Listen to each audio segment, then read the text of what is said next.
আসসালামু আলাইকুম, কেমন আছেন সবাই? আশা করি ভালো আছেন। আমিও ভালো আছি আলহামদুলিল্লাহ। আজকে আমি রান্না করব আলু ভাজি। দিয়ে ডিম ভেঙে দিয়ে রান্না করব আলু ভাজি। আপনারা সবাই কেমন আছেন? আপনারা আলু ভাজি কিরকম রান্না করেন সেটা আমাকে জানাবেন কমেন্টে। আমি প্রথমে আলুগুলা চিকন চিকন করে কুটে নিচ্ছি। আমার থেকে আলু ভাজি অনেক ভালো লাগে। আপনারা আলু ভাজি পছন্দ করেন কিনা সেটা আমাকে জানাবেন কমেন্টে। আমি যদিও তেমন গুছালোভাবে কথা বলতে জানি না, এটা নিয়ে আপনারা হাসাহাসি করবেন না। আমি যতটুকু পারি ততটুকু বলতেছি।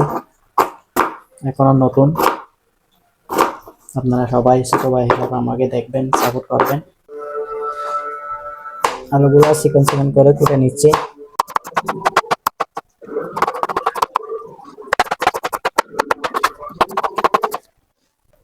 আমার আলু কোটা সব শেষ হয়ে গেছে, যদিও পুরোটা ভিডিওতে দেখাতে পারি না। ভিডিওতে দেখাতে গেলে অনেক লম্বা হয়ে যাবে ভিডিও, সেজন্য এখন এগুলা এক সাইডে রেখে দিব। তারপর কুটে নিব পেঁয়াজ, রসুন, মরিচ।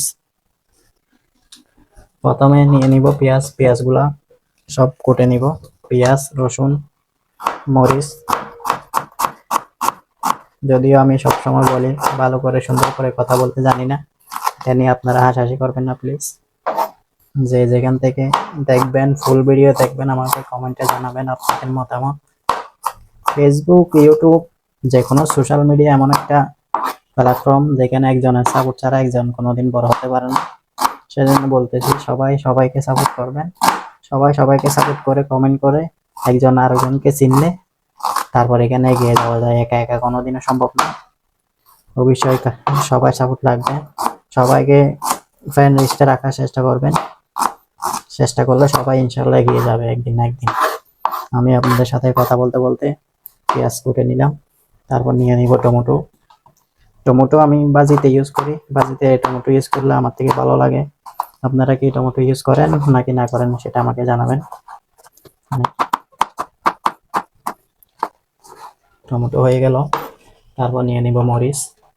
মরিচ আমি কাঁচা মরিচ লম্বা করে কুটে দিতে পছন্দ করি ভাজিতে। আপনারা কিরকম দেন আমাকে জানাবেন।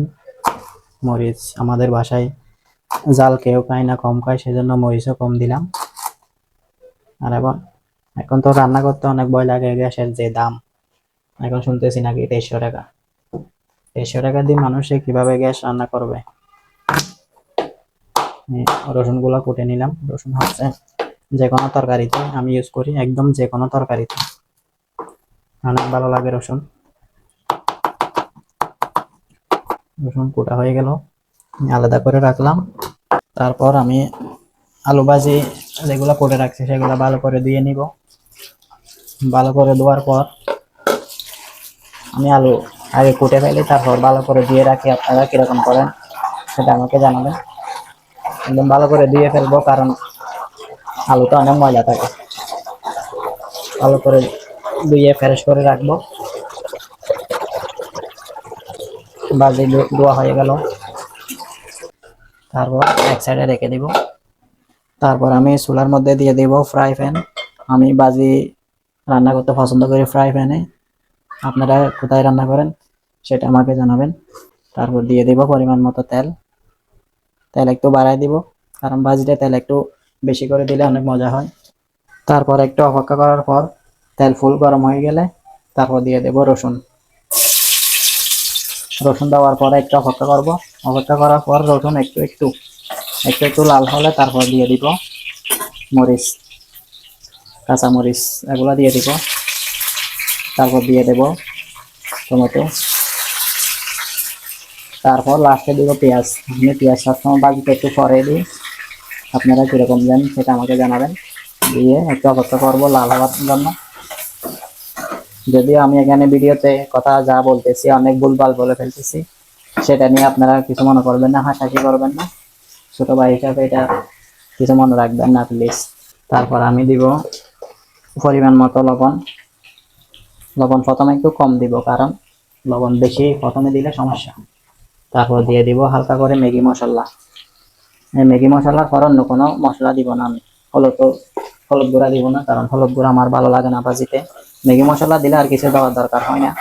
আপনারা কিরকম রান্না করেন ভাজি সেটা আমাকে কমেন্টে জানাবেন। তারপর একটু 5-10 মিনিট এভাবে রেখে ভালো করে কষাইয়ে তারপর একটু নাড়াচাড়া করে ভাজিগুলা দিয়ে দিব। ভাজিগুলা আস্তে আস্তে দিয়ে দিব। ভাজিগুলা সবগুলো দেওয়া হয়ে গেলে একটু অপেক্ষা করব। অপেক্ষা করার পর তারপর একটু স্বাভাবিক চলে আসবে ভাজি। একটু অপেক্ষা করতে হবে কারণ এখানে বেশি তো, একটু টেনে নিতে হবে। 10-15 মিনিট চুলা রাখার পরে আলু যখন পুরোপুরি সিদ্ধ হয়ে যাবে তারপর আমি দিয়ে দিব ডিম। ডিম একটা দিয়ে দেবো, যদিও ডিম আগে থেকে আমি ভেঙে রেখেছি। ডিম দিয়ে দিচ্ছি উপরে।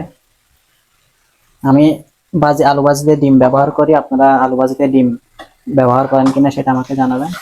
ডিম দেওয়ার পর ভালো করে লাইরে দিব, যেটা 2-4-5 মিনিট রাখার পর নিয়ে নিব।